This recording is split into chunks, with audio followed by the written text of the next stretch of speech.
আজ ২৬শে জুন বিশ্বব্যাপী পালিত হচ্ছে আন্তর্জাতিক মাদক বিরোধী দিবস। এই উপলক্ষে বৃহস্পতিবার এনজেপি থানার উদ্যোগে সচেতনতা র্যালি বের করা হয়।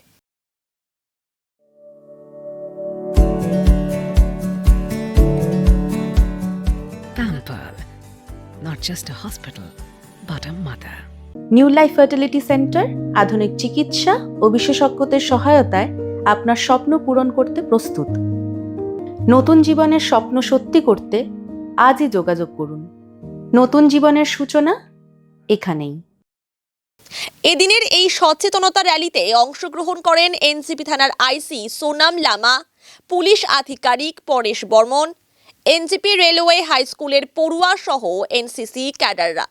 মূলত মাদকমুক্ত সমাজ গড়ে তুলতে বিশ্বব্যাপী এই দিনটি পালন করা হয়। তারই অঙ্গ হিসেবে প্ল্যাকার্ড হাতে র্যালির মাধ্যমে এদিন খুদেরা সুস্থ সমাজ গড়ার বার্তা দেন।